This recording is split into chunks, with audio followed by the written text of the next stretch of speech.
কিন্তু এই দেশের ভিতরে এত মুসলমান, এত উলামায়ে কেরাম, এত মাদ্রাসা মসজিদ থাকার পরেও বাংলাদেশ স্বাধীনতার বয়স প্রায় 54 বছর চলছে, কিন্তু এই দেশের ভিতরে ইসলাম নামক নীতি আদর্শ আজকে বাংলার জমিনে পরাজিত।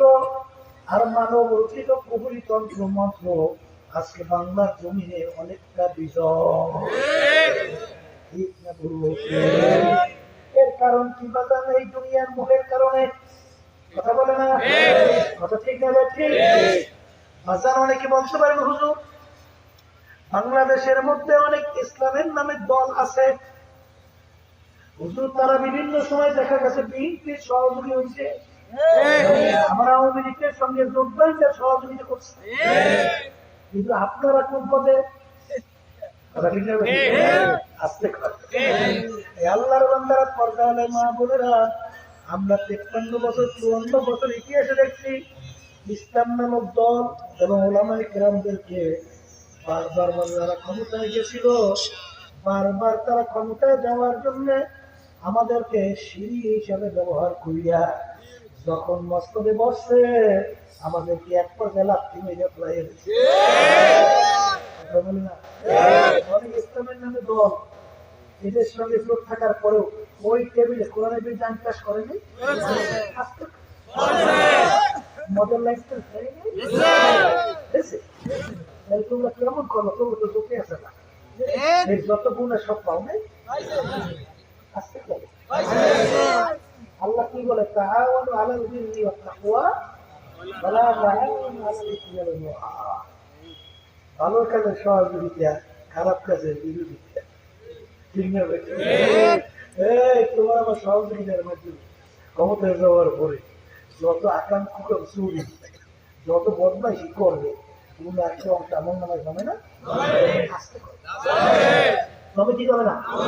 কিন্তু আমরা দেখছি বাজান এই বাংলাদেশে এত মুসলমান থাকার পরেও এই দেশের ভিতরে রাষ্ট্রীয় পর্যায়ে নীতি আদর্শ বাস্তবায়ন হবে ইসলাম। আল্লাহর ফজল ও করমে কখনোই আমরা কারো সিঁড়ি হইতে যাই নাই। আমরা চাইছিলাম এই বাংলার জমিনে ইসলাম নামক গাছটা মজবুত হইয়া তার আল্লাহর ফজল ও করমে দেখা গেছে এখন ইসলামের নামে এখন গাছ একটু মজবুতির দিকে আল্লাহর ফজল রওনা করছে।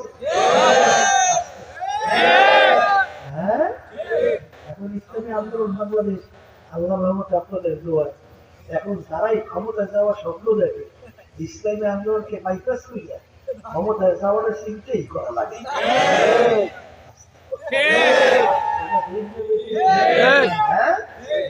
কি মনে করছে? আমি আর বাজারদেরকে বলবো এই দুনিয়ার মোহে, এই সম্মান সম্পদের মোহে যারা নাকি বিভিন্ন সময় বিভিন্ন কায়দায় তাদের আচরণগুলো প্রকাশিত হয়, এটাকে বলে উদ্ভুত দুনিয়া। আর সমস্ত গুণার বলেন যারা দুনিয়ায় থাকা অবস্থায় সম্পর্ক মহব্বত রাখবেও আল্লাহকে রাজি খুশির জন্য এবং সম্পর্ক ছাড়বেও আল্লাহকে রাজি খুশির জন্য, এই সাইডে মানুষদেরকে আল্লাহ রাব্বুল আলামিন কিয়ামতের ময়দানে ডাইকা ডাইকা তার স্পেশাল আরশের মধ্যে ছায়া দিবে। আমার বাজানরা মানব রচিত তন্ত্র মন্ত্র যেটা যাই না সইরা বুঝা মানলে কাফের হইয়া কথা কয় না। সমস্ত ক্ষমতার মালিক আল্লাহ না জনগণ? আমরা যখন ইমান আনছি কি বলছিলাম? আইন দেওয়ার মালিক, ক্ষমতার মালিক বলছে কি আল্লাহ। এখন তো প্রচলিত গণতন্ত্র, government of the people, by the people, for the people. এক কথা তিনি বুঝাতে চায় সমস্ত ক্ষমতার মালিক জনগণ। এইটা জানার পরেও যারা এই দলের সঙ্গে জড়াইয়া থাকবে এটা আল্লাহর রাজি খুশির জন্যই তো জড়াইয়া রয়েছে।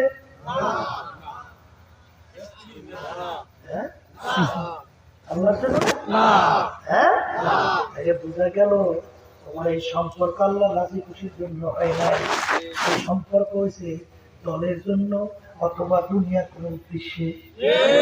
তাই তুমি ভালো করে অজ্ঞানী ভাবে হাদিস সত্য না মিথ্যা? সত্য। কিয়ামতের ময়দানে তুমি কিয়ামতের ময়দান যেদিন অন্য কোনো ছায়া থাকবে না। হুব্বু ফিল্লাহ বুগযু ফিল্লাহ, যারা দুনিয়ার ভিতরে সম্পর্ক রাখবে আল্লাহকে রাজি খুশির জন্য, সম্পর্ক ছাড়বে আল্লাহকে রাজি খুশির জন্য, এই শ্রেণী মানুষদেরকে আমার মালিক জায়গা তার স্পেশাল আরো সে ছায়া দান করবে। দুনিয়া টাকা অবস্থায় আমার বাপ আমার বন্ধু আমার অমুক অমুক সুমুকের জন্য আমার এর সঙ্গে জড়াই থাকতে হয়, তাহলে তোমার মহাব্বত আল্লাহর জন্য হয় নাই। আর কিয়ামতের ময়দানে আরো সে নিচেও ছায়া পাবা না। জোরে বলেন কথা ঠিক না? আমার বাজানদেরকে বলবো, পর্দালে মামুনদেরকে বলবো, এই কলবের রোগ দূর করার জন্য বাজান বেশি বেশি মৌতের মুরাকাবা করা লাগবে। কিসের মুরাকাবা? এই হাদিসের কথা বলতেছি। কিসের মুরাকাবা? আবার জোরে কোন? কলব পরিষ্কার করার জন্য বেশি বেশি কোরআন কারীম তেলাওয়াত করা লাগবে। এই কলবের রোগ দূর করার জন্য বেশি বেশি আমার মাওলার জিকির করা লাগবে। কলবের রোগ দূর করার জন্য সওয়াবিকিন বন্দাদের সামনে স্পর্শে যাওয়া লাগবে। জেনে বলেন কথা ঠিক হবে?